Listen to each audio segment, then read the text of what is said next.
سلام به همسفرهای عزیز. امروز اومدیم توی این ولاگ مرکز شهر تورنتو رو بهتون نشون بدیم. منتها شک کردیم که الان وارد مرکز شهر تورنتو شدیم یا هندوستان. پس بریم برای ولاگ تورنتو خط کج هندوستان. خط کج هندوستان.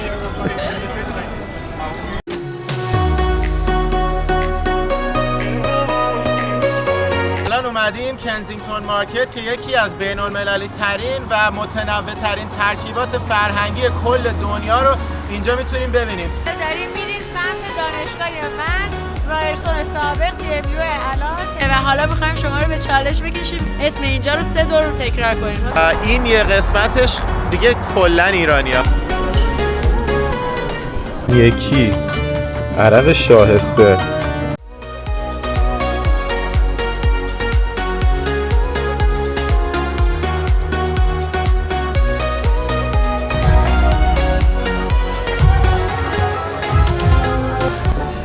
به نظرم اینجا قشنگ‌ترین جای تورنتو. قبول نداری؟ آره من اینجا خیلی دوست دارم.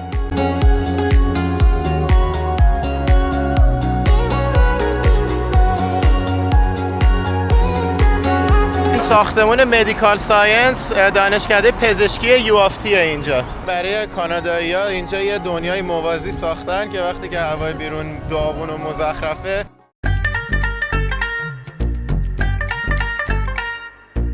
احسانم بهمون پیوست. یا بزن اینجا.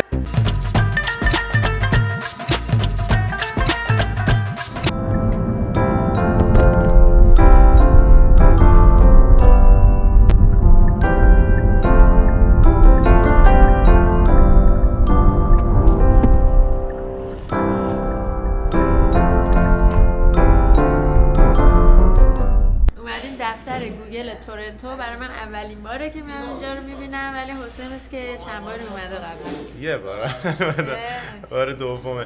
اینجا دقیقاً مرکز شهر تورنتو، دقیقاً جاییه که دانشگاه تورنتو هست و نمیدونم بیمارستان اصلی تورنتو، رایرسون و همه اتفاقای بیزینسی شهر تمام آسمان خراشا داره. خلاصه از همینجا ماجراهای یکی سفر تورنتومون رو شروع میکنیم. الان میریم توی این بالکن منظرهاشو نشون بدیم. فقط اینو توضیح بده چی بود نیکا؟ خیلی جالبیه. اینو من تو هیچ کدوم از آفیس‌های گوگل دیگه ندیده بودم. واقعا یه دونه ربات ساختن که چای درست میکنه. کلی اما اقسام چای لونش خیلی خوش بود. من یه دونه درست کردم. فقط مشکلش اینه که صافی نداره. اینجا میزنه که چایی که میخوای رو انتخاب کن. 3 تا چای میتونی انتخاب بکنی. مثلا من تو خودت کدوم میخوای؟ من اولانگ رو میخوام. اولانگ بزن با جینجر. نگاه همش این بالا طعمای مختلف رو چیده. جینجر. بعد روی این سیستم اینجا 3 تا اینگریدینت رو انتخاب کن. مثلا جینجر رو حسین میخواد. من آخه قبلش انتخاب کردم. آها اولانگ. خب دیگه چی؟ با لونده. لیمون گراس. خب 3 تا طعم رو انتخاب کردیم. بزنی نکست. اینجا بهت میگه که چقدر غلظتش دوست داری باشه. اینجوری فعلا الان 40% جینجر، لیمون گراس 30%. اینا رو میتونی باشون طبقه ادجاستش کنی، باش بازی کنی که ببینی کدومو بیشتر میخوای کدومو کمتر میخوای. بعد اینجا میتونی بگی که چقدر قوی باشه. من یکم اولانگش رو زیاد کنم. اینجوری خوبه. بشه میتونید از جوش نه دیگه اونقدر میتونی هرچی میخوای داخترش کنی. همین هات. بعد اینجا بهت نشون میده که بعد الان لیوان رو بذاری زیر که ما گذاشتیم.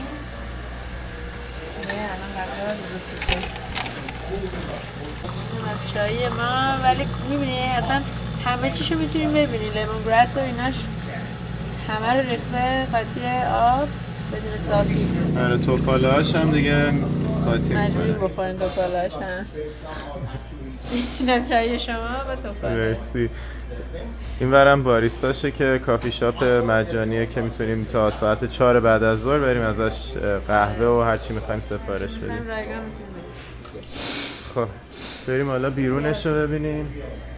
حالا اومدیم تو بالکن، یه نمنم بارونی هم گرفته. ببین فکر کن بهاره، ولی از وقتی که ما رسیدیم تورنتو اصلا هیچ کدوم از درخت‌ها برگ بهش نیست، انگار پاییزه.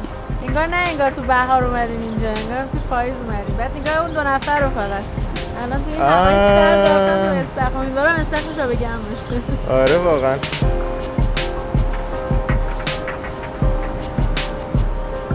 قسمت صبحونه است. حالا اومدیم اینجا صبحونه بخوریم، ولی یکی از کسایی که اینجا کار می‌کرد بهمون گفتش که ساختمون جدید زدن که 10 دقیقه اینجاست پیاده، حالا بعداً میریم اونجا رو هم می‌بینیم.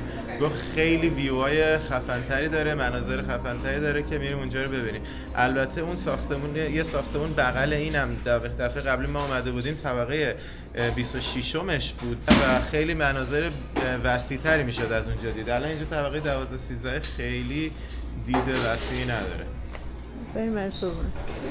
ببینین چقدر جالبه. تمام اکثر دکوراسیونای اینجا با میپل سیروپه که کاناداییه، مثل عسل میمونه ولی از یه درخت متفاوت میگیرن شیرشو و بهش میگن سیروپ میپل. میپل هم که همون اون نوع درخت و اون برگی که همه جا میبینید روی پرچم کانادا هم حتی هستش.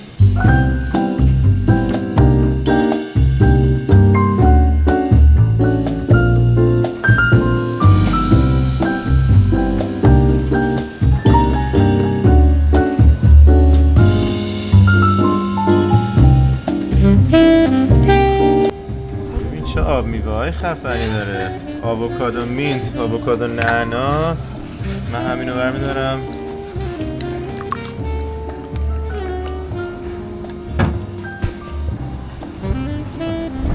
این طرف روبروی ساختمونم باز دوباره یه دونه بالکن دیگه است. اومدم از این طرف هم یه فیلم کوتاه بگیرم. الانم بارونش الان شدیدتر شده، ولی به هر حال من اومدم این بالکونه رو یه قدمی توش بزنم و خیلی حال میده زیر این بارونه.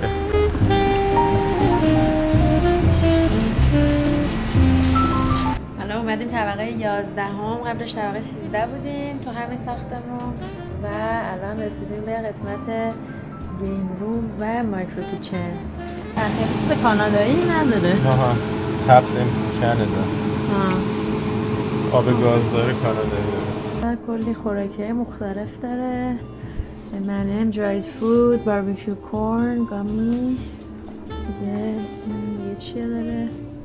پروتئین بار، سیوید با طعم تریاکی. اینا جلبک دریایی خوش شده است، من خیلی دوست دارم. من که جرسیه. بیخوای گوشتی هم داره. حالا این قسمت هم قسمت وندینگ ماشینه که ایمپلوی ها میتونن بیان، کارمندای خود گوگل میتونن بیان هر چی که لازم دارن از شارژر گرفته تا چیزای مختلف از اینجا بگیرن. شارژر لپتاپ اضافه لازمه. یه کارت. ببین میگه $30 ولی $30 در واقع هزینه ایه که گوگل داره برای ما پرداخت میکنه، یعنی چیزی نیست که از جیب بخوایم بدیم. بچت هم زدی درسته؟ آره. شارژر جدید مبارک. این هم تابلو عکسای گوگل. بیور. سره یکی از حیوان نماد کانادا. اون کلش هم تاج سلطنتی رو گذاشته که نشون بده که سلطنت پیروی میکنه. یکی از محل کار دورادور دیگه. محل کار برای عکس آفیس تورنتو. هیچکی هم کار نمیکنه چون جمعه است. جمعه معمولا اکثرا از خونه کار میکنن. بیشتر اینجا سه شنبه، چهارشنبه، پنجشنبه میریم شرکت، تو آفیس ما هم همینطوره. جمعه ها ملت حالا اختیاری دیگه مهموناشونو مثلا میارن دور هم یه غذای بخورن، ولی اکثرا از خونه کار میکنن جمعه. نه میتینگ روم هست. میتینگ روم ها رو میتونن بیان برای جلسه هاشون.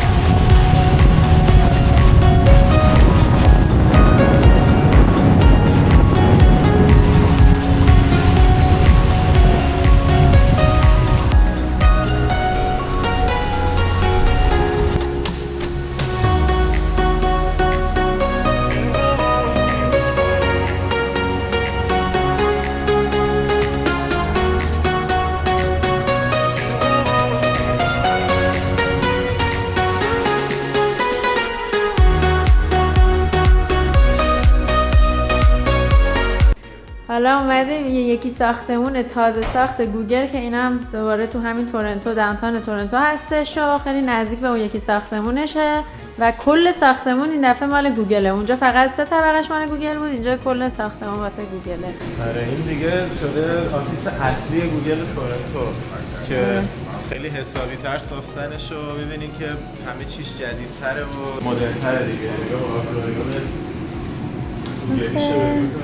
چه اکواریوم خوشگلی داره. اکواریوم گوگلی. گوگل تا حالا چند سال چمپیونز لیگ برده. هاکی پلیر تیم هورتون. جامعه واقعی یه سری ورزشکارای کاناداییه. درش چقدر مخفی بود. این دقیقاً توی همین اینجا که مدالا رو گذاشته بود، کاپا رو گذاشته بود، در خیلی مخفی داشته که میومد توی گیم رو. اینجا یه دونه میز پینگ پونگ داره، میز بیلیارد داره، یه منظره زیبا داره به سطح شهر.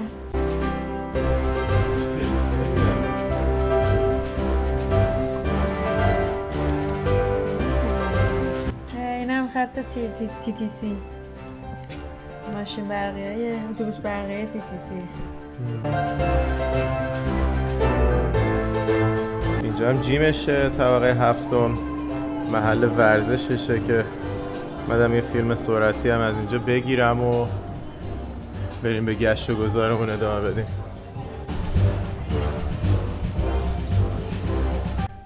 حالا اومدیم وارد فضای آنپلاگش شدیم، یعنی آنپلاگ یعنی که یه چند دقیقه از روتین عادی جدا شی و بیای اینجا برای استراحت. چی پیدا کردیم؟ نمازخونه و وضو خونه.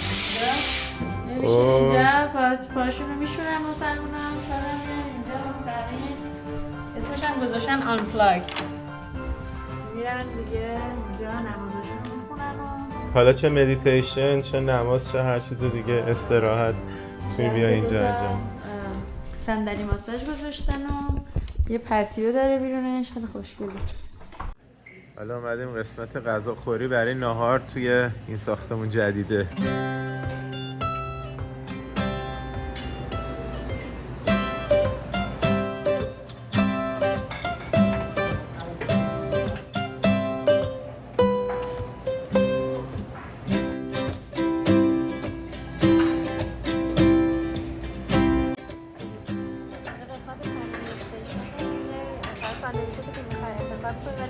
بعد دورش اینجا از اینجا آلومیوم برمی‌داری می‌ذاری دورش و می‌ذاری لای اینا.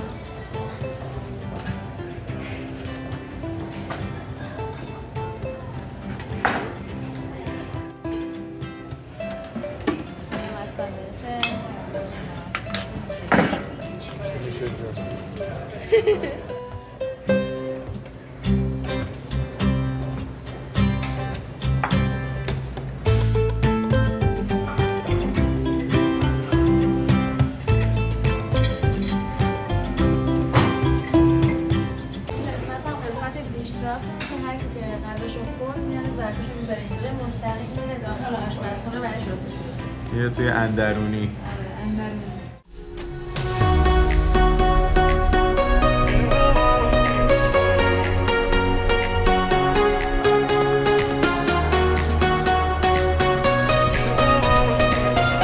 امروز با دوستای قدیمیم که همیشه تو تورنتو با هم میگشتیم اومدیم بیرون و چند تا از دوستای دارن میان، میریم یه رستوران بار که دیداری باشون تازه کنین. کسرا که از دوستای چندین ساله من با همسرشون. های.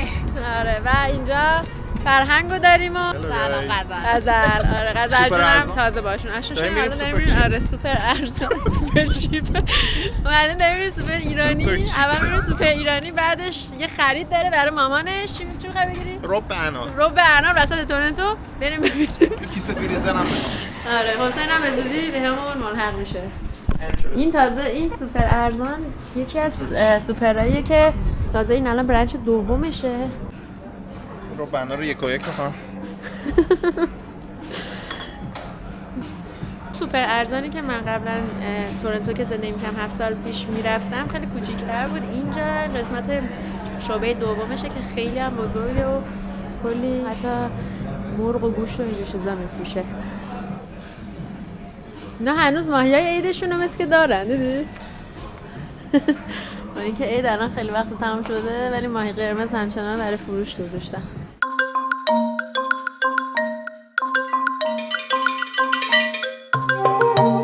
خب کسا جان میدونم که نون بربری ها برامون گرفتی. یکی از دوستامون گفت بیاین کوچینی اونجا هم لانجه و تلویزیون و این چیزا دیگه قراره بریم ببینیم چه جوریه. هیچ کدوم از این بچه‌ها نرفتن با اینکه تورنتو بودن ولی الان می‌خوایم بریم ببینیم و براتون هم اونجا هم ویدیو بگیریم.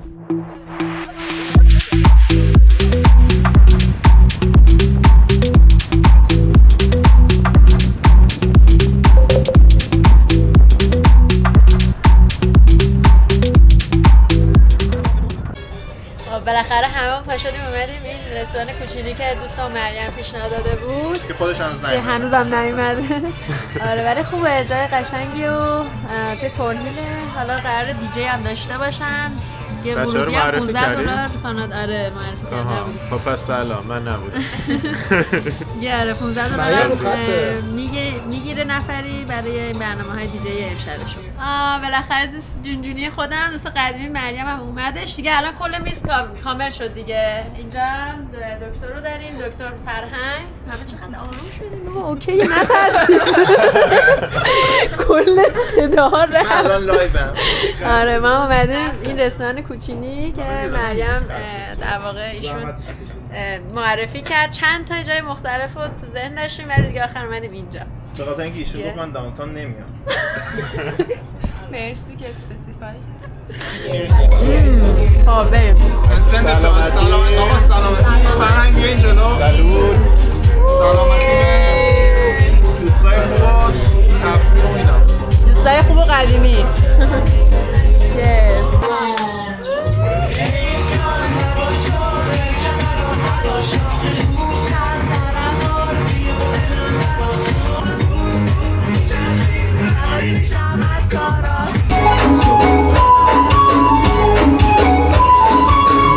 من دارم نگاه میکنم همه اینجا همینجوری درجا دارید میزنید اینجا خالیه این واسه کیلو دارم اونم تو میدونم که عشق منو میگیری دست کم تو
الان اومدیم یورکویل یکم قدم بزنیم. اینجا یه مرکز خرید خیلی با کلاس و خوشگل مشکله. گالریای هنری داره، برندای خیلی گرون داره. سبک ساختموناش خیلی قشنگه، به خاطر همین خیلی لذت بخش راه رفتن اینجا. یکم حالت اروپایی داره و می‌بینین دیگه این ساختمونا همه خیلی تر و تمیز و شیک و پیکه. اینجا رو با مامان بابام اومدیم. مامانم و پدرم. سلام.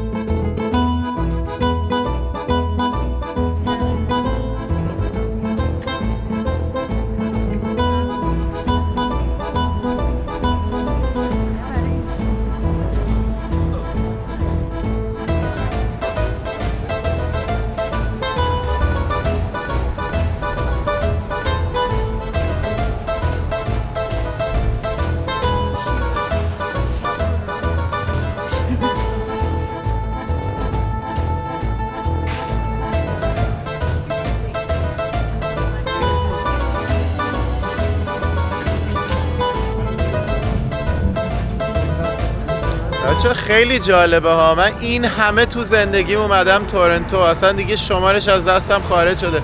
مامان بابام اینجا زندگی میکنن. تا حالا تو عمرم این محله یورکویل رو ندیده بودم و حسابی حال کردم با این سبک ساختمونا و این تزیینات و طراحی ها. خیلی جالبه. بابا الان توضیح دادن که این ربات واچ فایندره از قطعات ساعت تشکیل شده. هزاران قطعه ساعت‌های واقعی رو زدن سر هم شده این رباتی که الان اینجا دم در شده محافظ مغازه. شبیه استار وارز نیستش؟ چرا؟ آره دیگه از ربات‌های استار وارزه. بعد برای اینکه کسی احتمالاً ساعتشون رو ندزده فقط اومدن کاغذ پرینت شدهش رو گذاشتن اینجا که انتخاب بکنی یا این بارکد رو اسکن کنین و هرچی میخواین بهشون سفارش بدید. خود ربات رو بزنن اشکال نداره.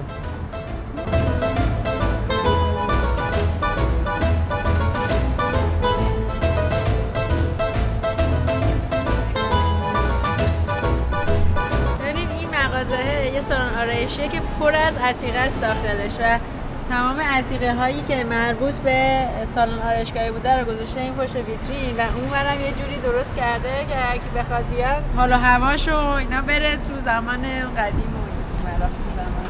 بابای من گفت از این ریشه شده اتفاقا بس که باباش داشته.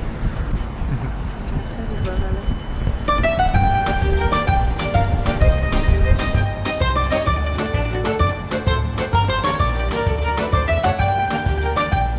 نم ریشه ورانیکا. حالا برای شام اومدیم پرشین پلازا یا پلازای ایرانیا. اینجا با اون که بیرون داونتاونه و این ویدیو بیشتر تمرکزش رو داونتاون تورنتو هست، خواستیم این تیکه رو بهتون نشون بدیم چون خیلی جالب بود.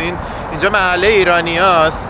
این یه قسمتش دیگه کلا ایرانیه. حالا خواستم یه قدمی بزنیم با هم تا برسیم به این رستورانه که قراره تو شام بخوریم. فقط نگاه کنین اینجا چه خبره.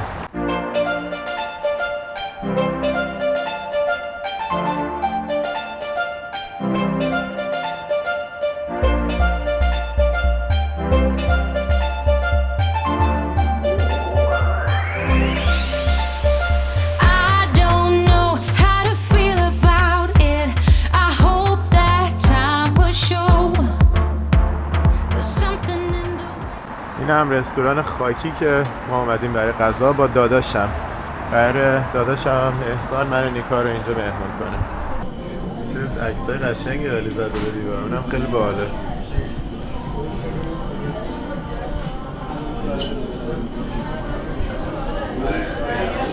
خیلی باحاله. این نقاشی روی دیوارش پیکان گوجه‌ای جوانانه. بعد دیگه غذامون هم که سفارش دادیم. معمولا توی آمریکا ما کباب ترش نداریم. برای همین من وقتی میام کانادا مغازه‌های رستوران ایرانی که میام کباب ترش رو معمولا سفارش میدم و کباب ترششون هم خیلی خوبه. حالا احسان ما رو آورده اینجا و گفتش که این رستوران خاکی که مثل که تازه هم باز شده خیلی غذاهاش خوشمزه است. تازه که فکر کنم 1 سال 2 سال هست. بازم تازه است دیگه. آره بعد کباب ترش من اومده ببینید چه خبره. ارائهش هم حتی خیلی قشنگه. ببینید فوق العاده است. البته هنوز غذای احسان نیومده. قبلا تجربه. اینم غذای وزیری احسان. رویال در اصل اینجا بهش میگن کباب رویال لیک. احساس وزارت داری یا رویالیت؟ دوتاش. خیلی خوشگله. غذاش هم خوبه واقعا. کنار همین رستوران سوپر ارزان بود. اومدیم یکم ببینیم چه چیزایی داره. اولا که این نون نخودچیاش نسبت به کالیفرنیا خیلی قیمتش ارزان‌تر بود. گرفتم. یکی هم که سوهاناش که من خیلی سوهان دوستم. سوهانم اینجا تنوع سوهانش زیاد بود که من اینو برداشتم. بعد ببین چی پیدا کردم اینجا. یه دبه دیدم عجیب غریب دیدم روغن حیوانی کرمانشاهی. اصلا خیلی خفنه. جالب. روغن دنبه گوسفندی. جزغاله دنبه گوسفندی. نه جزغاله دنبه گوسفندی.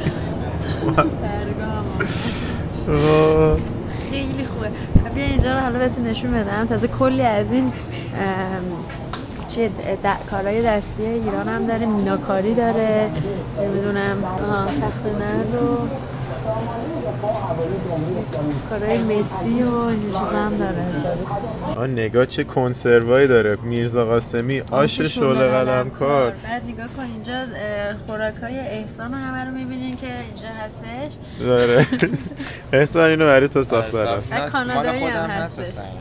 تو تولید می‌کنی؟ این خورشته خوراک لوبیا قارچه. خارشوتور گرفته تا خان مریم و این یکی عرق شاهسته. این دیگه واقعا نمیدونم چیه.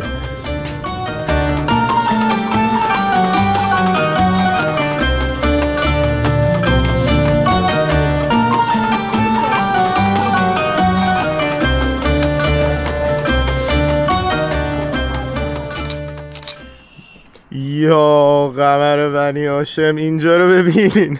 میگن هوای کانادا خلوچله واسه اینه. نگاه کنین برفا رو. دیروز هوا قشنگ آفتابی بود، آفتابی بهاری که میتونستی مثلا با لباس نازکتر از این طولانی مدت بیرون بمونی و امروز یک مرتبه این برف شدید گرفته. نگاه کن چه دونه های درشتی هم داره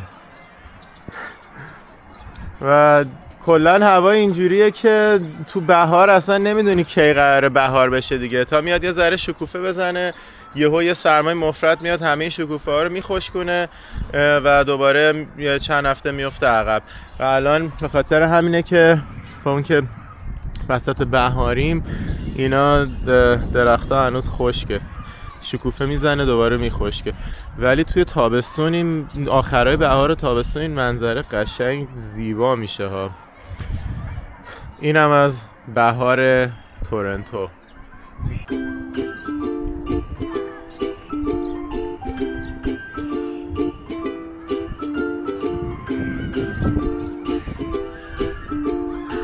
هی داره شدیدتر و شدیدتر میشه. نگاه دیگه قشنگ داره میشینه.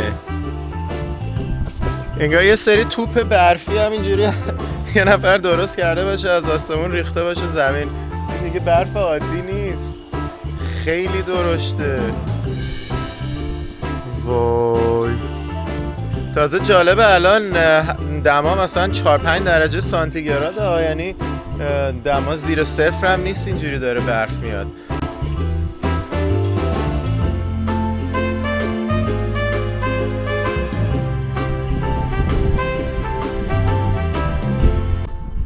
یه سری از همسفرامون خیلی بهمون لطف داشتن، دوست داشتن با هم ملاقات کنیم. یه جا توی تورنتو توی تیم هورتون قرار گذاشتیم، همه با هم اومدیم اینجا. مرسی از لطف همگی، مرسی که اومدیم، کلی اومدیم گپ زدیم و آشنا شدیم. یه سری هم زودتر رفتن. بعد از اینجا تازه می‌خوایم بریم یه رستورانی که یه سری هم اونجا می‌بینیم و می‌زنیم. همینجوری هم باحال و پرتوان ادامه بدید چون خیلی باحالی. لطف دارین، مرسی. خیلی ممنون از شما. مرسی از همتون، متشکرم. راستی اینم خواستم بگم این دوره همی رو توی اینستاگرام معرفی کردیم به خاطر این بچه‌های یوتیوب که اینستاگرام ندارن. ازتون عذر میخوام که در جریان قرار نگرفتین، ولی اینستاگرام رو دنبال کنین. تو شهرهای دیگه اومدیم اونجا قرار ملاقات گذاشتیم، بتونیم ببینیمتون. و تو کامیونیتی پیج یوتیوب هم میذاریم که اون دوستانی که اینستا رو ندارن یا ندیدن هم بتونن بیان. من نمیتونم هاپو داشته باشم به خاطر سفرام، همه سگاشون رو امانت داره منو ببرن. ایناشون که چقدر خوشگله. هاپوی الهامون، هاپوی فرشته است. این دوستمون رضا جون اومده اسم ماشینشو گذاشته تراکتور، به خاطر اینکه پرچم تبریزی‌ها بالا بوده، پرچمشون بالاست دیگه. بگو تهران تو هم هستی. اینجا تهران تو و تراکتور. با نمک شد. عالی. بریم سمت رستوران.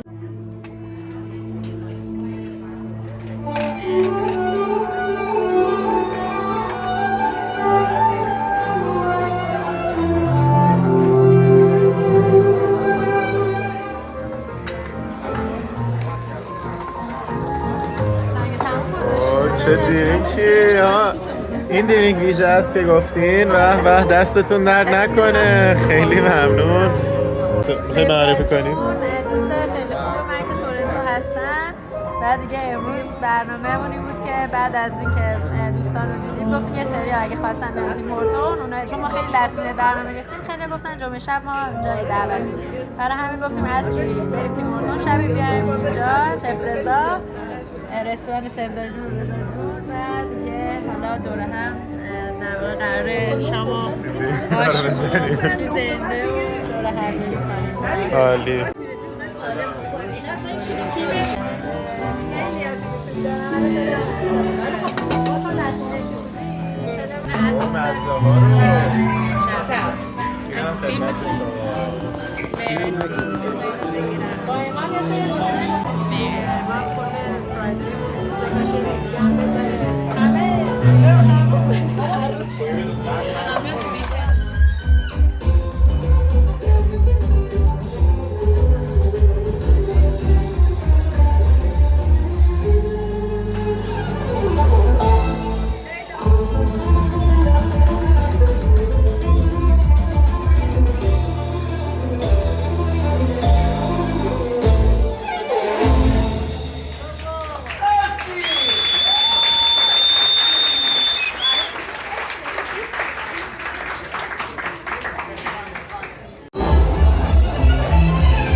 عزیزی که شنیدید کار شما آقای آریا صابر که ایشون استاد موسیقی دانشگاه یورک هستن و ویولونیست واقعا قابلی هستن و شبایی که اینجاست واقعا من بهش میام خودش هم خیلی رشته کارشون واقعا خوب بود. And folklore musical actually in Azerbaijan and Iran. So once more, please put your hand together. Pick the final star.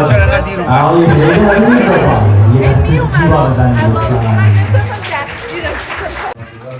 چه کردم ببخشید من فیلم میگم خیلی قشنگه به به به به عالی واو چه تزییناتی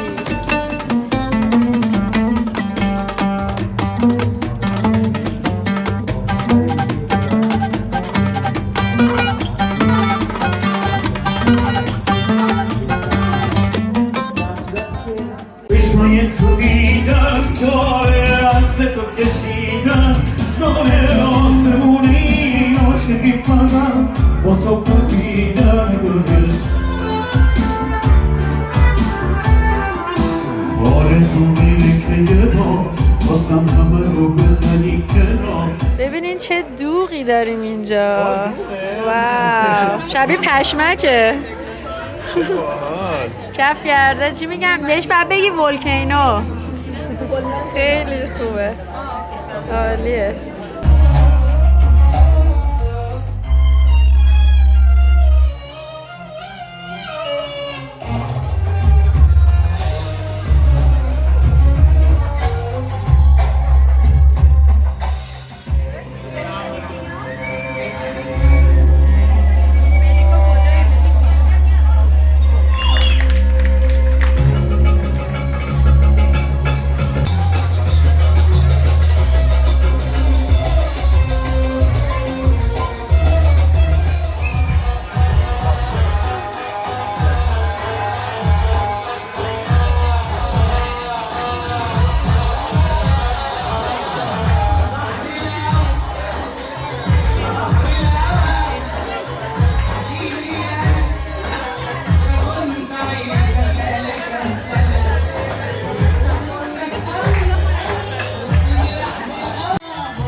بعد فصل پدیو همه رو هدایت میکنیم این بر دورشو سطلشو کلن شیشه کرد تو روز خیلی متفاوت میشه. حالا شبش هم که چه سبک قشنگی رو گذاشتین برای در واقع قلیون و اینجور چیزا. درسته؟ قلیون دارین اینجا؟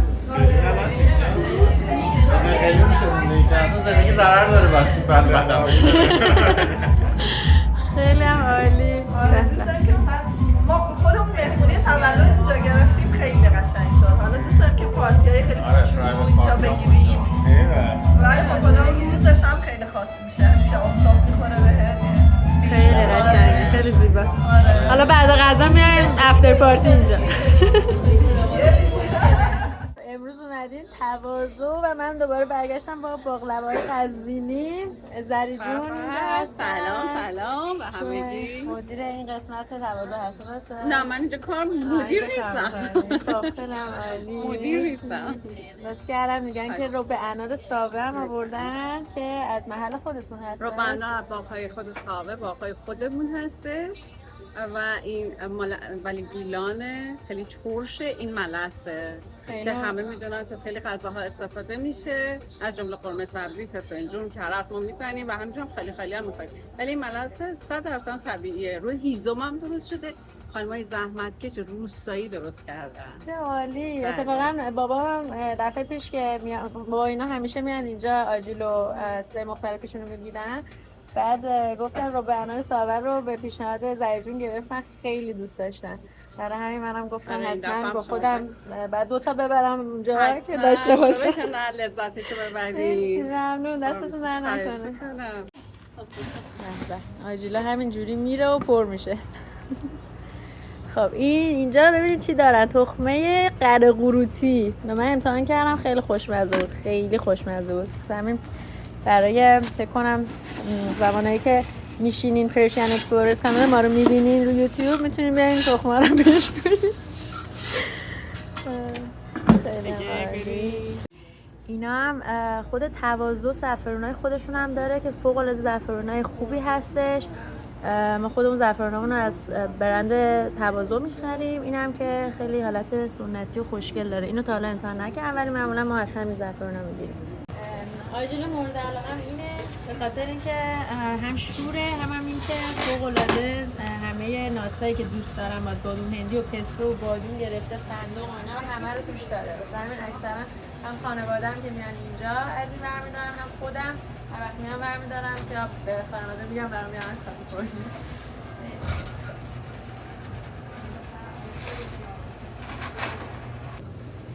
خیلی خوشبوه. واو، قشنگ تازه است. همین اینجا درست می‌کنی؟ بله، محصولات خونگی گیلوا مامانم درست می‌کنه. مامان مادر شما چه عالی. مرسی، خیلی خوبه. سوهانم خیلی دوست دارم که حالا احتمالاً 1-2 تا سوهانم برمی‌دارم. سوهانم خیلی خوشمزه است، لقمه‌ایه. اومدیم توچال که در اصل آب انار فروشی و بستنی فروشی بوده ولی الان رستوران هم هست و یه شعبه زده توی نیو مارکت. بله، غذاهاش رو هم قراره ببریم با خانواده بخوریم. جوجه کباب و مرغ اکبر جوجه دارن و حالا این قسمت هم که گذاشتن که خودمون یه دونه درست کردیم، یه دونه آب میوه توچال که الان توی ویدیوی بعد که الان بهتون نشون میدم طرز تهیه‌شو. قراره اگه خوب باشه به منوشون اضافه بکنن که با بستنی سنتی و فالوده و بستنی اناره با ترشک‌های مختلف، هفت میوه و رب انار و اینجور چیزا. خودم خیلی دوستش دارم. حالا میخوام ببینم که نظر حسین چیه و اینکه ببینیم که طرز ساختشو ببینیم که چه جوری درستش کردن. ماستو ریختم تو قیمه ها. این هم که مخصوص خودشونه که فوق‌العاده خوشمزه است. من همیشه وقتی میام تورنتو اینو اوردر میدم و میگیرم. نیکا چون کلی از دوران دانشجویی خاطره داره با توچال اون یکی شعبه توی تریچ میشه. آره توی محله ایرانی تورن هیل. تو تورن هیل. واسه همین هر موقع میام تورنتو همیشه این آب انار گلاسه و دوستان برام میگیرن میارن یا خودم میرم میگیرم. آره همیشه جزء برنامه‌مون هست. این کباب لقمه است. کباب لقمه. اگه دوست داری ترای بکن. اینم که کباباشونه که قراره ببریم دوره هم با خانواده بخوریم.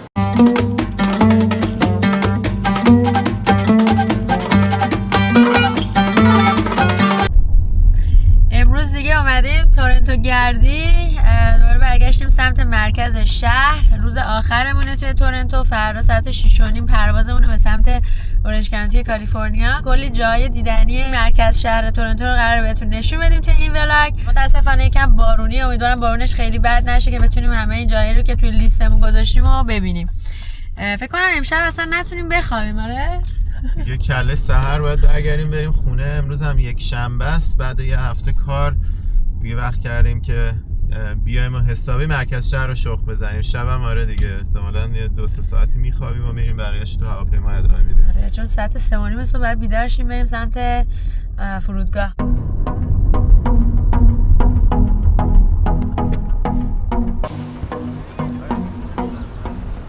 اولین جایی که اومدیم یه خیابون جالبه توی مرکز شهر تورنتو و یه اسم خیلی سختی داره. من هر وقت میخوام بگم زبونم میگیره و حالا میخوایم شما رو به چالش بکشیم ببینیم میتونید این اسم اینجا رو 3 دور تکرار کنین. حسین بگو.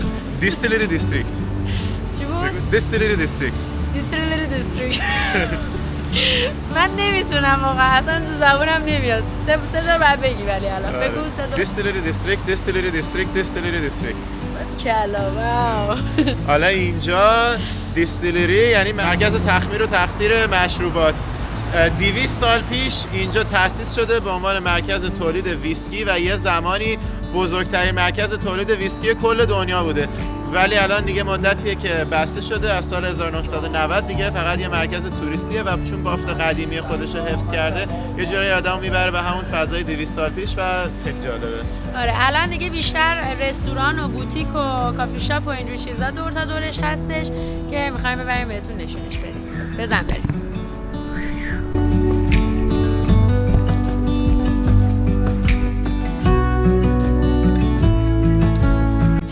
یه چیز دیگه هم که می‌خواستم راجع به اینجا بگم، اینجا رو من خیلی دوست دارم به خاطر اینکه نزدیک بود به دانشگاه رایرسون یا الان اسمش رو عوض کردم و دانشگاه به اسم TMU شده، تورنتو متروپولیتان یونیورسیتی، و نزدیک بود و با دوستامون خیلی وقتا می‌اومدیم اینجا. یه رستورانی بود که الان بسته، رستوران که حالت چاکلت فکتوری بود، کلی همه چیزاشون با شکلات درست می‌شد و خیلی اونو دوست داشتم.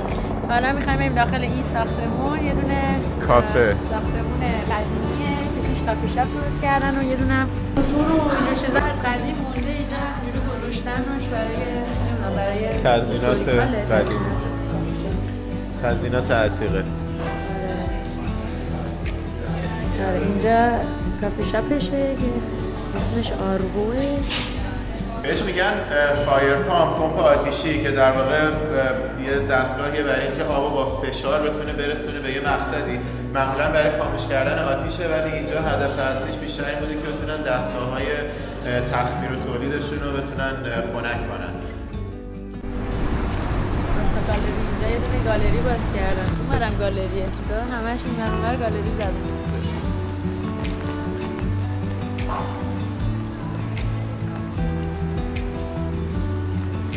قشنگی داره. بارون تند شده.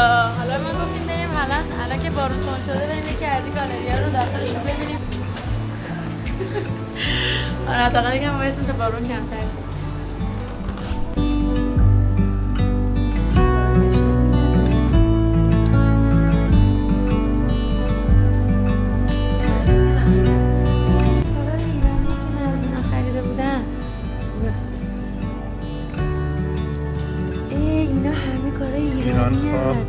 ایران خواه چه جالب. آره اینم از همون قصر چیز گرفتیم، قصر قاجاریه تو تهران. آره. چی بود اسمش؟ همونی که هیچ بود. آره اینا خیلی خوشگل. او دونه $100 اینا رو داره میفروشه. من اینا رو فکر کنم کلا چقدر گرفتن؟ $10 $5 آره.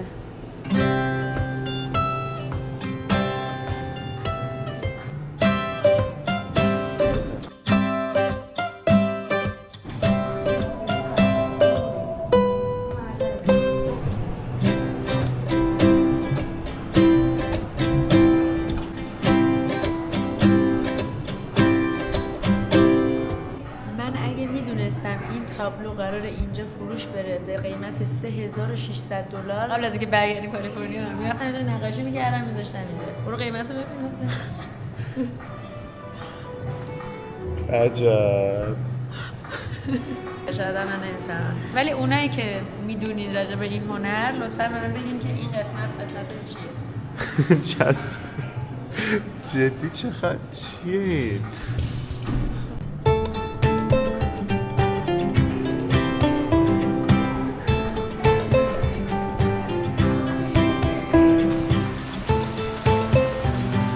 بشکه‌های ویسکی. کلی ما وایسادیم که بارون کم بشه، تازه بیشتر هم شد دیگه، مجبور شدیم بیرون. تازه داریم خیس خالی میشیم دیگه. سرنوشت امروزمون اینه که تو بارون کلا فیلم بگیریم. خیس خالی شیم.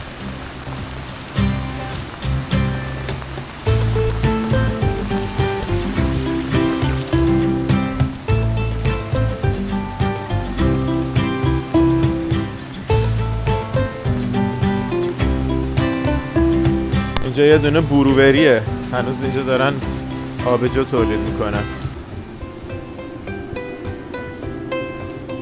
جو خودمونی هم داره مثل اینکه دارن ساکی درست میکنن که یه آبجوی ژاپنیه دیگه، درست؟ شراب مثل شراب ژاپنی. ژاپنی با برنج درست میشه. نگاه کن اینجا هم نوشته که اینگریدینتاش چیه، بعدش زده برنجا رو تمیز میکنن و تو آب خیس میکنن و بعد خشک میکنن، بخار میکنن و خنک میکنن و خنک میکنن و از توش ساکی در میارن. بعدم رابط میریزن تو بشکه. اونجا داره ساکی درست میشه. اونورم دارن میفروشن، حالا احتمالاً تستینگشه دیگه. آره دارن امتحان میکنن.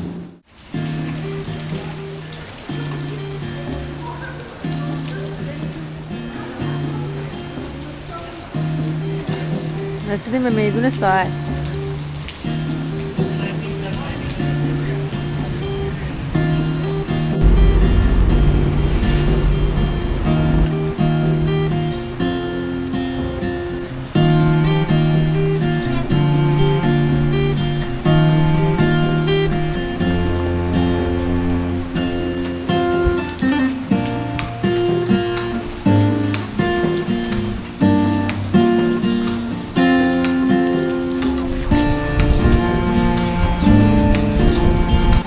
این علامتی که اینجا می‌بینین گودر همن وردز، این همون کارخونه ویسکی سازیه که یه زمان بزرگترین کارخونه ویسکی دنیا بوده.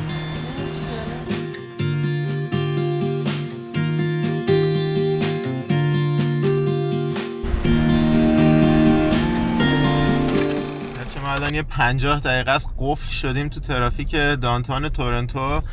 نگاه کنین اینجا رو می‌بینی؟ این چهارراه سبزم که میشه ما نمیتونیم رد شیم. همین الان یه دور کامل سبز شد و دوباره قرمز شد به محض این، یعنی الان کلی ماشین از اون طرف میاد میره اینجا رو پر میکنه، این فضا رو سبز که میشه دوباره برای ما جا نیست. آره دقیقاً برای همینه که خیلی از کسایی که داونتاون زندگی میکنن ماشین ندارن، به خاطر اینکه اینجا اصلا ترانسپورتیشن و اینا خیلی خوبه. سابوی هستش، متروهای مختلف هم، آره حمل و نقل عمومی فوق العاده خوبه، در دسترس همه هستش، اتوبوس دیگه، همین سابوی همه جا داره، همه جا لاینای خیلی خوبی داره. و حتی من اون موقع هم که دانشگاه میومدم با سابوی میومدم دانشگاه، چون که خب اینجا انقدر ترافیکا بده که واقعا تا بخوای در بیای از داخل این ترافیک، اونم تو زمان راشاور، حالا همینجوری راشاور هم نباشه ترافیک، راشاور تازه 2-3 برابر بدتره و قشنگ یه ساعت فقط تو دانتان گیری که تا بیای خارج بشی و برسونی خودتو به اتوبان و حالا بری طرف خونت.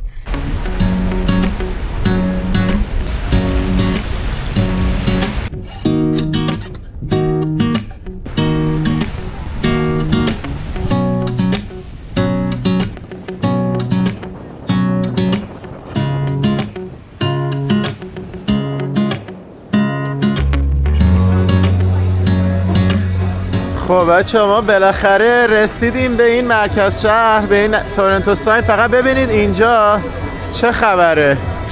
اگه دوچار شوک فرنگی شدین تعجب نکنین، چون ما هم به شدت دوچار شوک فرنگی شدیم در این صحنه. ماشین که اومدیم بیرون فکر کردیم تو هندوستان پیاده شدیم.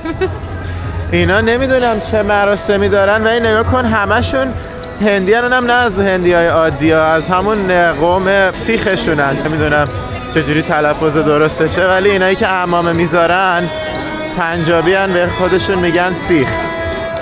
دوستان یه توضیح بدم، من همیشه فکر میکردم که این فرقه هندی‌ها رو توی فارسی بهش میگن سیخ چون که SIKH نوشته میشه، ولی خودشون هم میگن سیک. من همیشه فکر میکنم فارسیش باید سیخ باشه و این کلمه کلا از فارسی اومده باشه. منتها الان فهمیدم که حتی توی فارسی هم بهشون میگن سیک، به خاطر همین هرچی میشنوین من میگم سیخ، اینو اصلاح شده شو تو ذهنتون در نظر بگیرین دیگه. فرقهشون سیکه و آیینشون یه چیزی از بین اسلام و هندویی که توی قرن 16 هم ابداع شده، یعنی توی 16 هم میگن آورده شده این دین و آیین و همون یه اقلیتی توی هند فقط بهش اعتقاد دارن.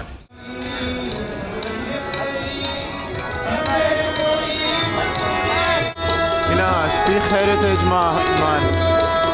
پس ماه میراث این دوستان سیخه که به خاطر این امروز انقدر ترافیک بود. مسیری که با ماشین 10 دقیقه بود، پیاده نیم ساعت بود، با ماشین 1 ساعت و ربع توی ترافیک طول کشید تا برسیم به این نقطه از تورنتو، چون که این مراسم سیخا امروزه.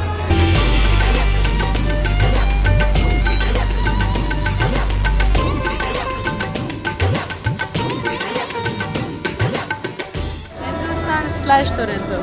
نه آخه خود هند هم بری این شکلی نیست که این همه عمامه نمیبینی تو هند. اینجا اینا فقط همون یه مدل از هندی هن. من اینجا زمانهایی که زمستون میشه اینجا رو میکنم پیست اسکی و همیشه با دوستامون میبریم اینجا، یا حالا رنت میکردیم یا کفشای خودمون رو میآوردیم و اینجا آیس اسکیت، در واقع پیست آیس اسکیت بود، اینجا اسکیت میکردیم. ضمناً یه توضیح هم بدم، به هیچ عنوان قصد بی احترامی به این برادران هندی رو ندارم، صرفاً به خاطر اینکه عجیب بود که یهو مثلا میای تورنتو و همه، یعنی 100% جمعیتی که توی این قسمت معروف مرکز شهر میبینی هندیان و به خصوص از قوم سیخشون هستن. چون که خیلی عجیبه سعی کردم با حالت آب و تاب و بزرگنمایی به شما هم همون حس رو منتقل کنم، وگرنه که هیچ قصد بی احترامی بهشون ندارم.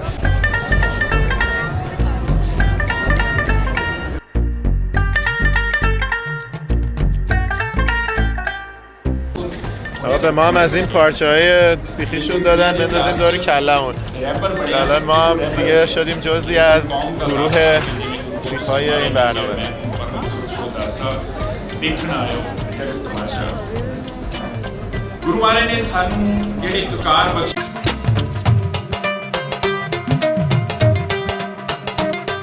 به خوبی اومد.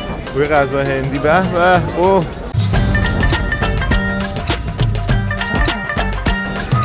اون ساختمان نمادینی هم که اون پشته سیتی هال قدیم تورنتو.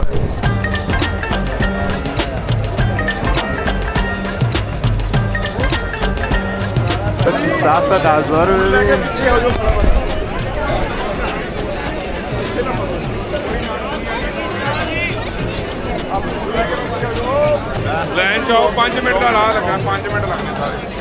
بچه غذا هم دارن مجانی میدن اینجا. توره چلو بھائی کو جی توره چلو جی توره چلو اگے نو جو بھائی کو جی توره چلو اس طرف نکل جو جی تو آگے نکل جو جی توره چلو اگے نو باہر نکل شیر چاییه. کیا سمجھے جی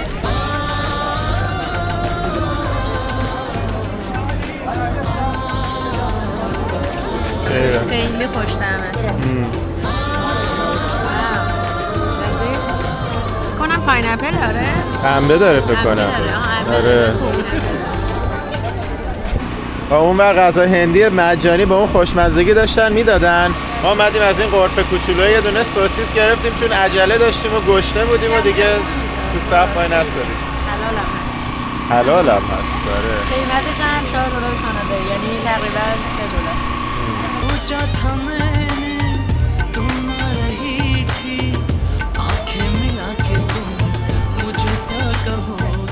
انقدر ترافیک افتضاح بود که از یه تیکه دانتان به یه تیکه دیگرش ما 1 ساعت و ربع مجبوریم تو ترافیک باشیم. برای همین ماشین رو پارک کردیم، یه جا داریم با سابوی میریم ادامه برنامه‌مون برسیم. دیگه دفعه قبلی که ماشین رو پارک کردم گفتم دیگه تموم شد، دیگه من تا شب ماشین رو همینجا میذارم بمونه و هر جا خواستیم بریم با مترو و پیاده و اینا بریم. آره واقعا اصلا اشتباه آدم بیاد دانتان و ماشین میاره. این از ما گفتن.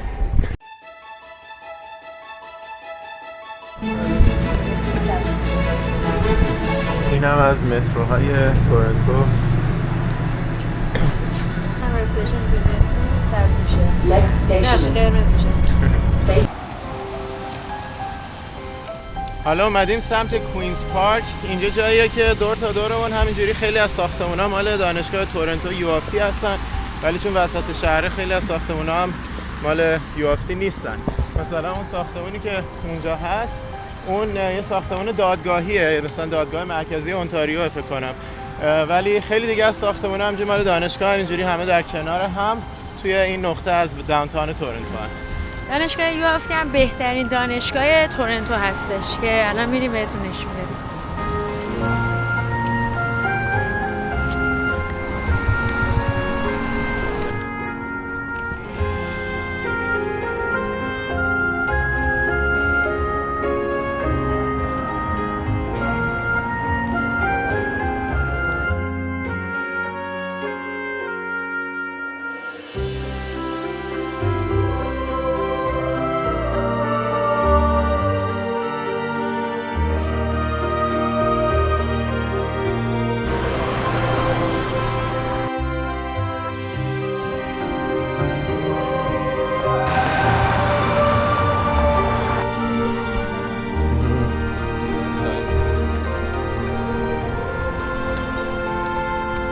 چه شکوفه های بهاری. یه قسمت‌های پاییزیه این کانادا الان، یه قسمت‌هایش بهاریه، یه قسمت‌هایش هم که زمستونه. اصلا معلوم نیست چی به چیه.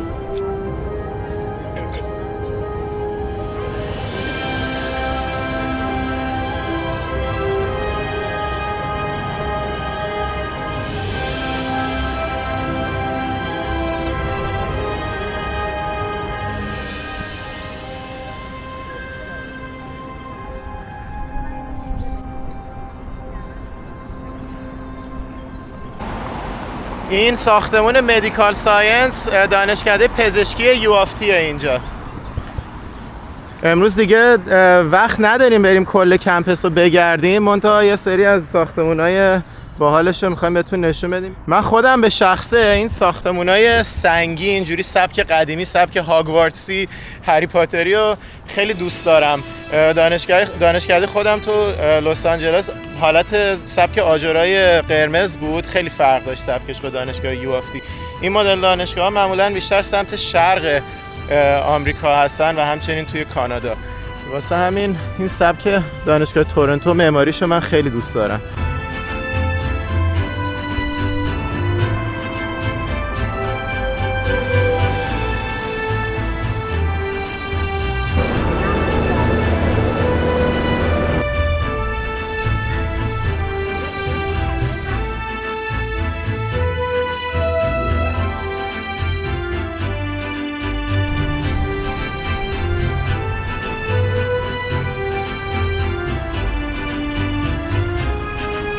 احسان ببینم تو این گشت و گذار داونتاون احسانم بهمون پیوست.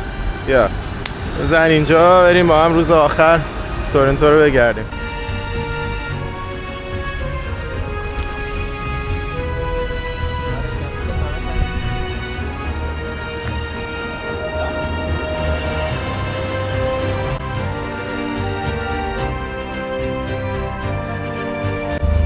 Welcome to our smoke-free campus. نقشه دانشگاه تورنتو. امروز دیگه ما وقت نداشتیم CN تاور رو تو برنامه بذاریم، ولی از اینجا داریم میبینیمش. حالا ما دفعه قبلی که اومده بودیم اینجا رفتیم با خانواده اون بالای برج یه گشتی زدیم و باز بالا مناظر رو دیدیم که حالا ویدیوهاشو اینجا براتون میذاریم. این سیمای هم کابلای برقی هم که اینجا میبینین کابلای TTCه که اتوبوسای در واقع ریلیشون اینجا خطی میرن و به این سیما وصل متصلن. خب حالا بریم چند دقیقه CN تاور از بالا یا تورنتو رو از بالای CN تاور ببینیم و برگردیم به ادامه مسیر. Head downstairs to explore the outdoor terrace and walk on the glass floor. Board a descending elevator there when you are ready to leave. Please keep your hands clear of the door and watch your step as you exit. نگاه کنین، اینم تورنتو از بالا، آسمان خراش ها رو میبینیم اینجا اقیانوسه. این قسمت سنترایلنده که متاسفانه تو این سفر نمیتونیم بهتون نشون بدیم، ولی انشالله در سفرهای بعدی. اینجا یه فرودگاه هم داخل این سنترایلند وجود داره، یه جزیره کوچولوی روی دریاچه اونتاریو. اینجا این قسمت رستوران هم داریم، حتی منم میتونید این بالا ببینید. حسین اینجا رو ببینید، رو داریم نشونتون میدیم. تورنتو از ویو بالا، نیکا و حسین از ویو بالا.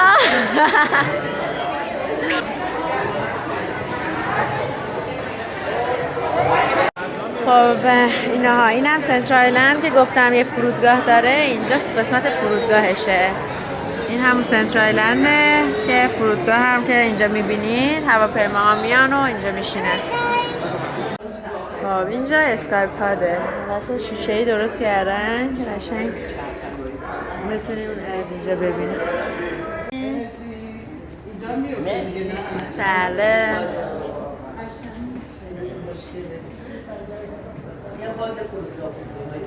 خب اینم قسمت شیشه ایشه که مثلا داری روش راه میری، ولی خیلی اون حس ترسناک رو بهت نمیده چون که دوباره اون پایینش هم باز شیشه گذاشتن.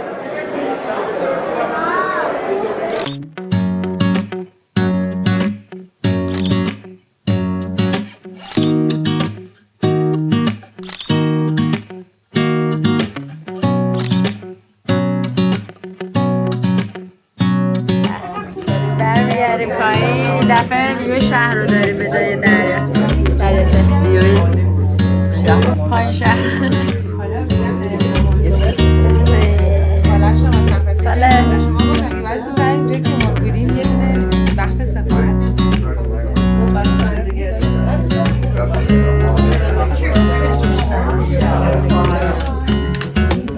خب این قسمت هم قسمت سوغاتی فروشیه، سین تاوره.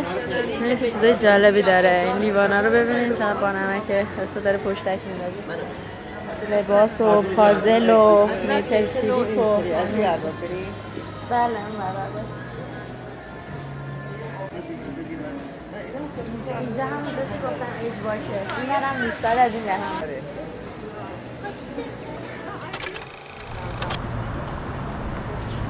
ببینید همین الان 2 تا اتوبوس کابلی از کنارمون رد شدن که تونستیم براتون فیلم بگیریم و ببینین که این سیمایی که توی سطح شهر داخل داونتاون میبینین چجوری ازش استفاده میشه. نگاه رو کله هر کدوم از این اتوبوس کابلی هم یه چیز اون مدلیه، زیرش هم یه ریله که احتمالا از اینجا خیلی راحت میتونین ببینید.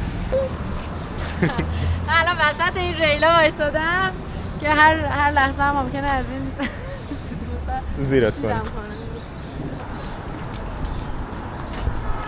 الان اومدیم کنزینگتون مارکت که یکی از بین‌المللی ترین و متنوع ترین ترکیبات فرهنگی کل دنیا رو اینجا میتونیم ببینیم. اینجا اوایل قرن 19 ماری یه آدم پولداری بوده کل زمینش که یه دونه قصر بزرگ توی ساخته بوده، ولی بعدش میاد هدفش رو تغییر میده، میگه برای جذب مهاجرت‌های بریتیش و ایرلندی میاد تیکه تیکه این زمین رو اختصاص میده به اونا که بیان خونه‌های سبک ویکتوریایی، سبک انگلیسی رو توش بسازن. هی به مرور زمان قطعه‌های دیگه این زمین به مهاجرای دیگه داده میشه و به مرور زمان هی ترکیبش متنوع‌تر میشه. بعد یه مدت یهودی‌ها میان اینجا غالب میشن به طوری که اسمش میشه مارکت یهودیا.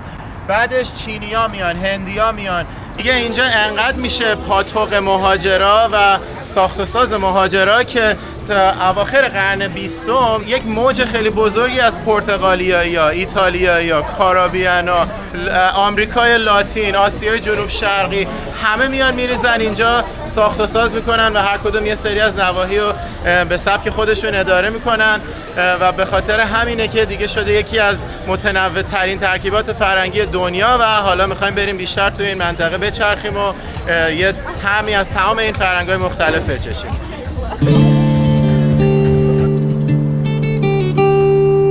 آلوکنیت چینی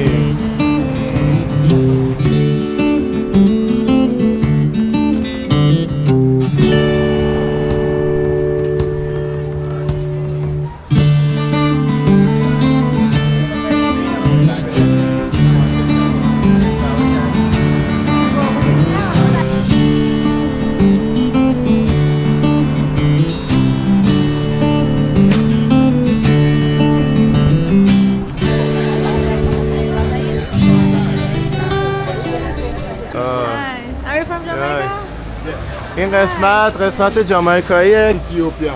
Ethiopia? You're from Ethiopia? Oh, he's Ethiopian. Oh, nice. این آقا خودش جامائیکاییه. نگاه عکس همین آقا رو این دیوار. جامائیکا چیزن دیگه. خیلی از جامعه اتیوپیایی اتیوپیایی‌ها رو آوردن تو جامائیکا دانشجو.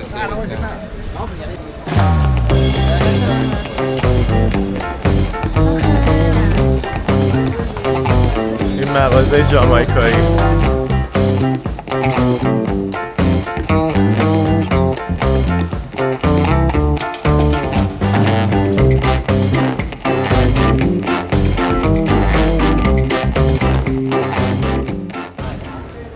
ببین تاکو فروشی هم داره. رسیدیم به یه تیکه مکزیکی.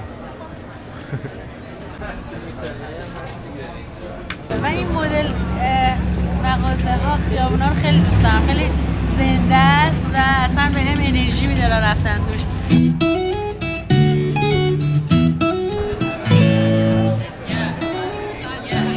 بوی مکزیک میاد از این تو. پیکو د گایو و چوروز و تاکو و همه چی.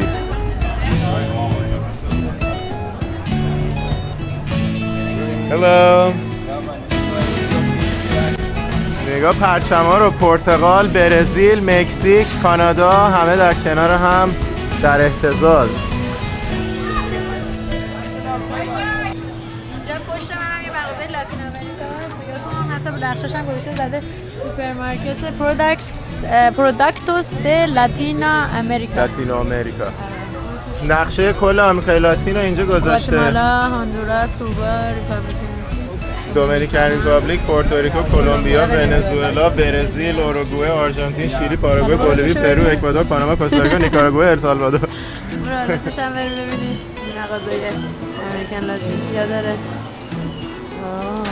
چیا رو ببینید. ما میریم مثلا سوپر ایرانی ها ذوق میکنیم. این هم الان لاتین امریکا میان اینجا چیزای حالت نوستالژی هاشون رو پیدا میکنن. این حالت بیسکویت مادر ما رو داره.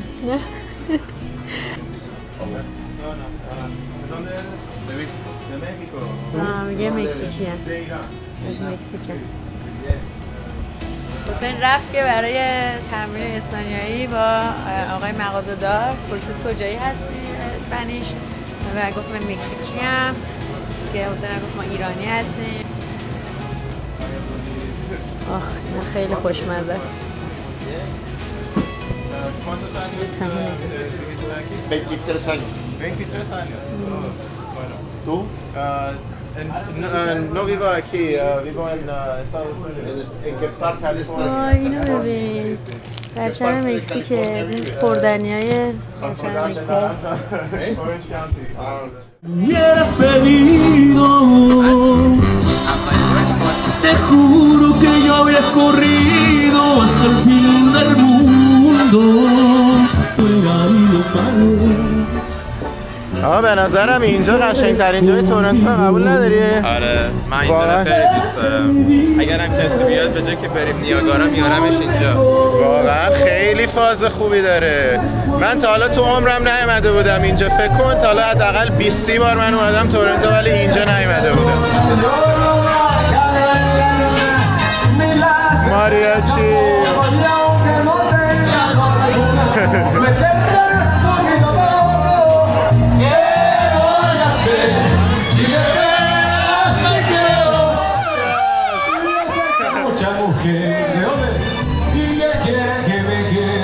برای اونایتون که خوشتون اومد از اینجا اسم این رستورانه که برنامه مکزیکی داره یک شنبه لاسویچریاه. نه میتونید اینجا ببینید. یه پیتزای ماریو اینجا داره. وقتی دیگه نگی گایرو بابا همه دنیا بهش میگن گایرو. ببین اینجا از این کبابای یونانی داره که کل دنیا بهش میگن گایرو ولی الان احسان میگه چی؟ ازیرو. جایرو. بعضی هم میگن جایرو. آره بعد همیشه ما سوال داشتیم که این جایرو یا گایرو و الان احسان میگه I know this from a Greek family. اینجا بار تایلندی مجارستانی داره. یعنی تایلند و مجارستان دو جایی که هیچ هیچ ربطی به هم ندارن، الان اینجا یه بار ترکیبی ازشون وجود داره. ریکی تیکی ایندیان تیست.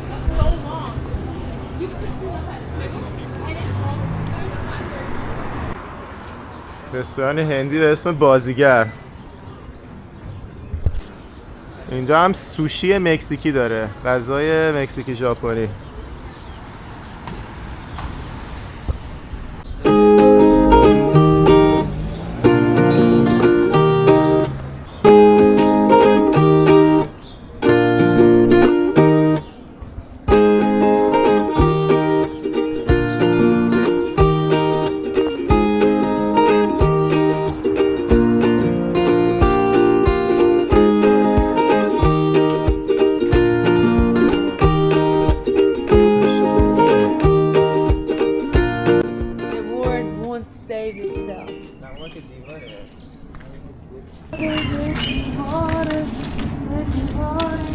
که پشتش هیچی نداره.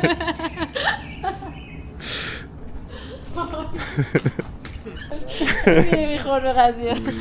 یه دیواره یه دیواره یه دیواره، یه پرند است که از پرواز خود هست، از بن بالشو بستن.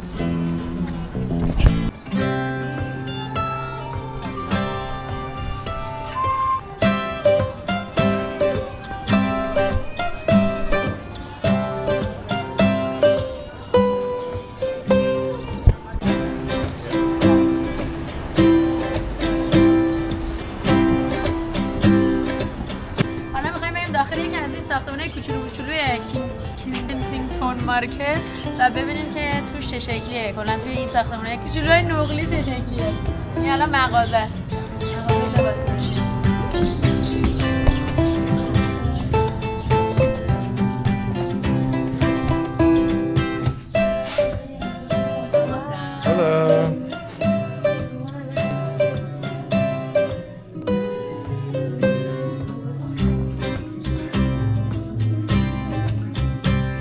چه مونالیسایی اون بالا. اینجا رو ببین، ملی ترابارتوره.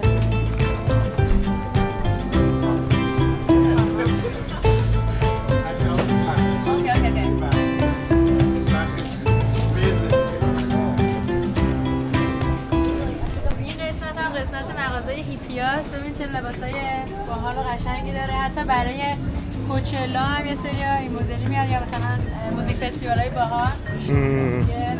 بریم ببینیم چی داره داخلش.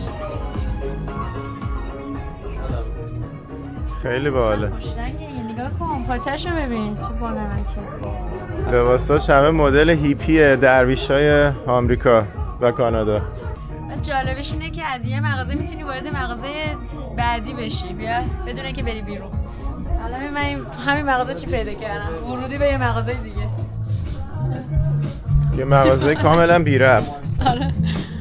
این مثلا لباسای کاوبویی داره بالا، لباسای موتوری دور داره. تو همین مغازه این لباس رو پسندیدیم برای حسین و برداشت که برای برنامه کمپینگمون که قراره زودی توی کالیفرنیا داشته باشیم 10 تا 12 می بپوشه. اینا رو بهش میگن پانچو یا پونچو بستگی به لهجات، ولی دقیقاً باب موزیک فستیوال توی سری از موزیک فستیوالا با این تیپا میان اینجوری آویزون. خیلی باحال. ولو شلو. دقیقاً در ادامه همون جایی که توش بودیم، همون کینگزینگتون میشه میرسیم یا به چاینا تاون. این لباس دخترم خیلی بانمکه، پشت لباسش عروسک وصله. تماما کره‌ایه. تیم هورتون چاینا تاون. 3 تا از این آیس کپ ها گرفتیم که حسابی شارژمون کنه واسه ادامه پیاده رویمون توی مرکز شهر. چه حسی داری؟ حس ناراحتی به خاطر اینکه روز آخریه که میتونم آیس کپ بخورم، اونم 2 تا. به خاطر اینکه یکیشو الان دارم میخورم، یکیشو قراره توی ایرپورت و فرودگاه بخورم دیگه. آخرین اگه باز باشه طعمی که میتونم این دفعه که اومدم کانادا تجربه کنم.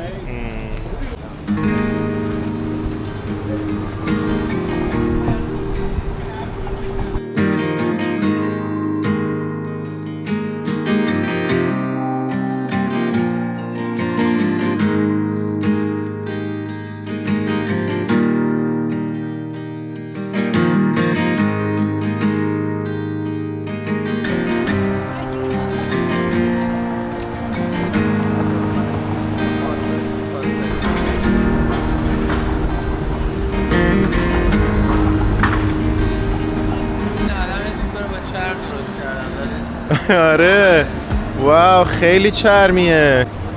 آرت گالری اونتاریو چه چیز باحالی دم درش گذاشته.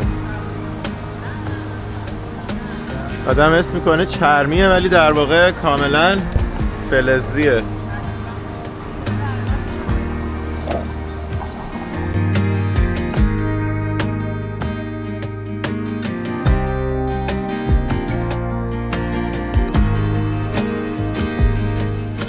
حالا داریم میریم سمت دانشگاه من، رایرسون سابق توی ویو الان که اسمش عوض شده و توی دانداس اسکوئره که مرکز یکی از جای خیلی دیدنی تورنتو، مرکز تورنتو و کلی برنامه‌های جالب و دیدنی داره. یه مال خیلی بزرگ داره به اسم ایتن سنتر که مالش هم خیلی آره ایتن سنتر اصلش اون بره توی خود دانداسه و الان قراره بهتون پتو نشون بدیم که یه راه زیرزمینی برای مخصوصا زمستونا که اینجاست خیلی برف میاد و سرده، مردم بتونن با سابه که پیاده میشن راحت به ساختمونا راه داشته باشن از راه زیرزمینی و داخل همون پس هم کلی مغازه پغازت، یعنی شاپینگ مال بزرگ دیگه هم زیر زمین ساخته شده که میخوایم بریم باهاتون نشونش بدیم.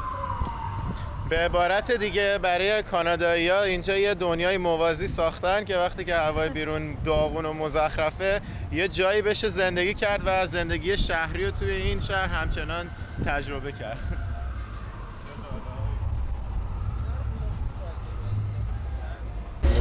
نیویورک شد. اینجا ورودی ایتن سنتره که از اینجا اون قسمت بعد اچنم اینجا وارد میشین. اون بالاش هم نوشته ایتن سنتر، یه مال فوق العاده بزرگه توی داونتاون و سمت چپ که میبینی اون ور خیابون دانداس اسکوئره که میگم ویکند آخر هفته اینجا هی برنامه‌های مختلف و زنده هستش، مخصوصا جمعه و شنبه ها.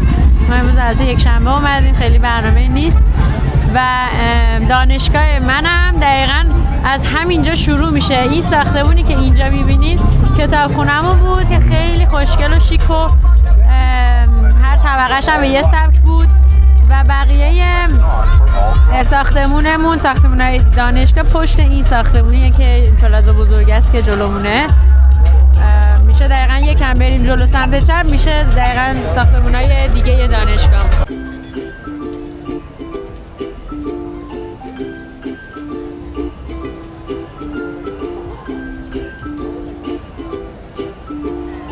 استیجیه که میگم همیشه روش نمایش ویکندا برنامه است، اکثرا میرن اونجا، حالا یا خواننده ها یا هر کی برنامه داره اونجا میره وای میسته و همه میان اینجا میشینن یا حتی غرفای غذایی میذارن اینجا برای آدما دیگه. خیلی آره که الان زنده ای هست ولی آره امروز یک شنبه است خبری نیست. با ما بیاین که بهتون نشون بدیم. اینجا رو بهش میگن پد کانال زیرزمینی. الان از این شبکه زیرزمینی اومدیم رسیدیم به داخل مال ایتن. بعد دوباره از همین مال ایتن سنتر راه داره به دوباره به ساختمان‌های مختلف دیگه تو مرکز شهر تورنتو.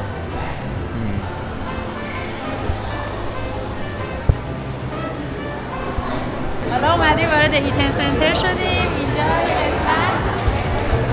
مال نوستالژی برای من، چون که خیلی وقتا می اومدیم طبقه پایینش که کافتریا داشت و بچه‌ها غذا می‌خوردیم. کلی رستوران‌های مختلف داره و دیگه دلم تنگ شده بود.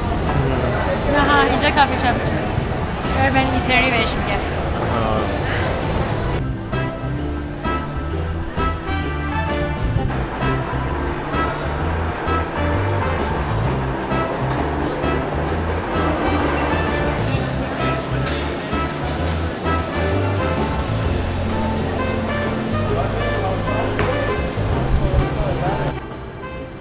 الان ما توی پث هستیم به معنی مسیر و این شبکه مسیریه که همه جا رو به هم وصل میکنه. نگاه اولد سیتی هال رو وصل میکنه به سیتی هال جدید، کانادا لایف بیلدینگ، همه اینا از طریق این شبکه زیرزمینی به هم وصل میشن.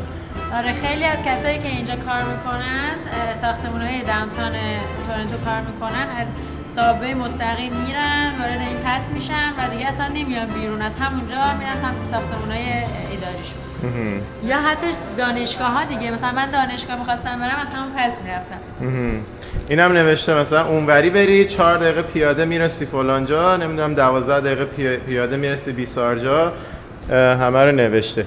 و اگرم خیلی دور باشه اگرم که خیلی دور باشه میتونی از همین پت وارد مترو یا سابوی بشی و دیگه با سابوی بری. اینم ورودیش که چون ما یک شنبه اومدیم تعطیله، همه مغازهاش تعطیله.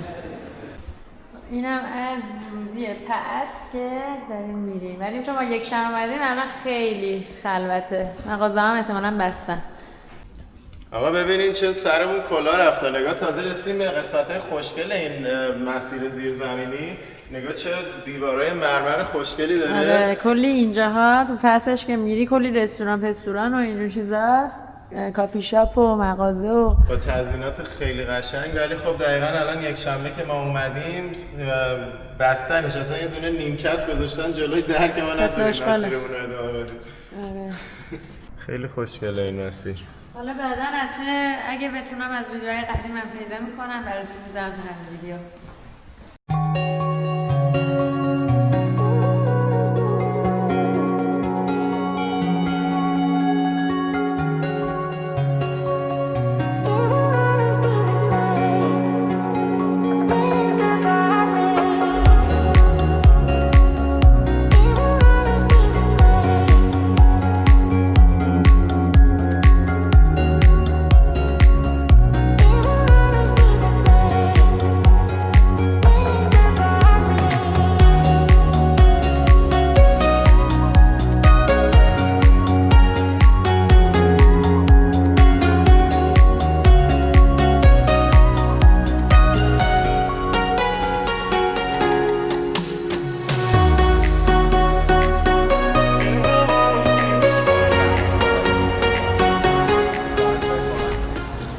تئاتر خیلی قدیمی داونتاون تورنتو که خیلی برنامه‌های باحال خوبی هم توش می‌ذارن.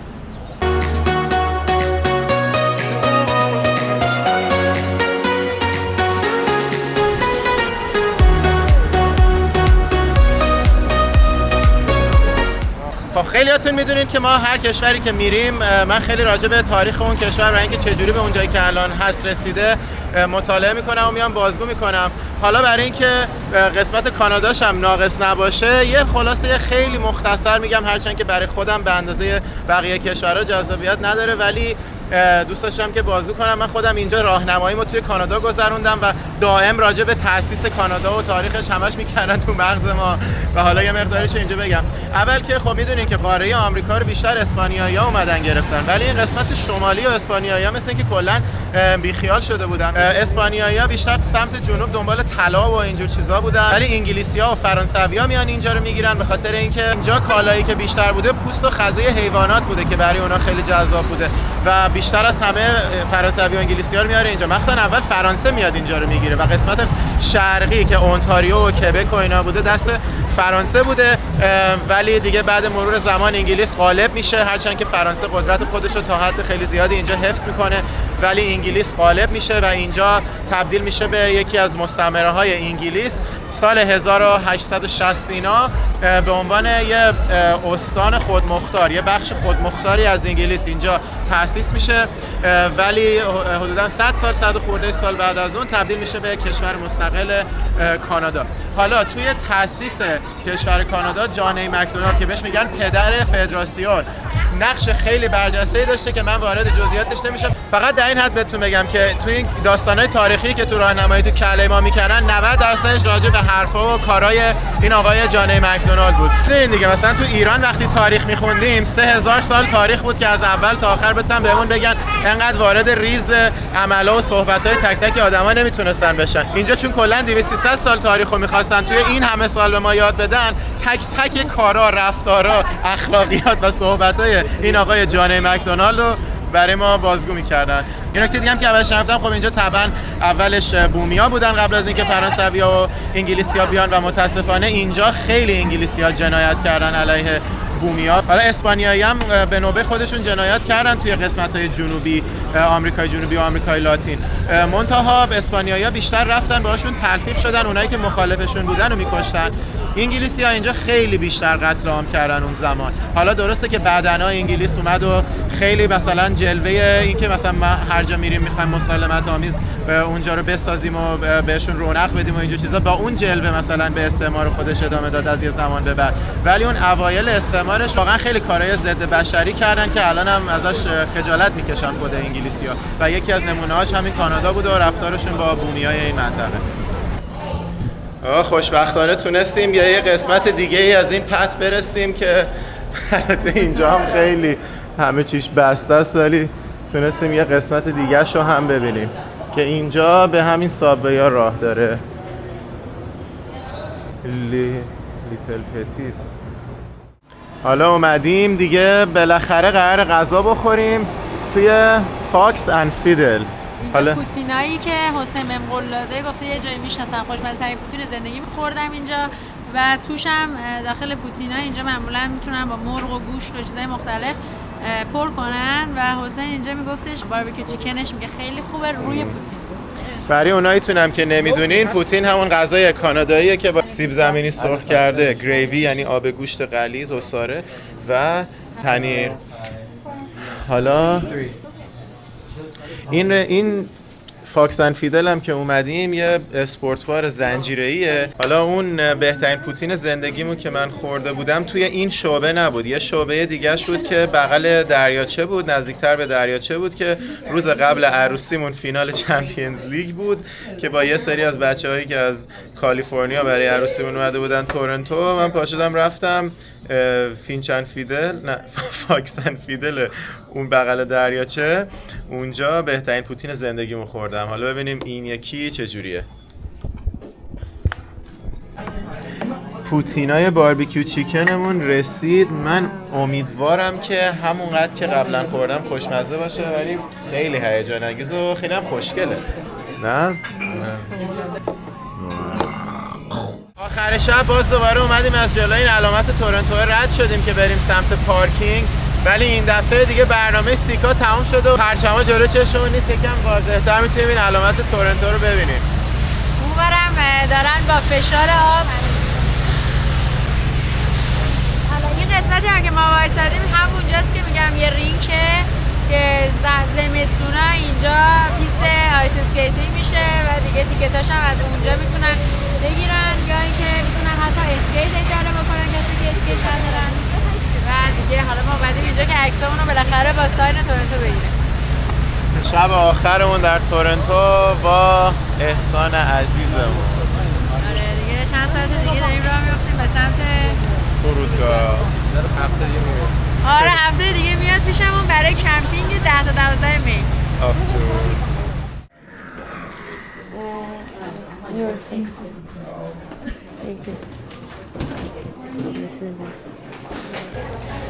دیگه ما برگشتیم فرودگاه پیرسون، به خانواده خدافظی کردیم، اومدیم بریم از لاونجمون مثل همیشه استفاده کنیم که بعد دیدیم اکسپایر شده.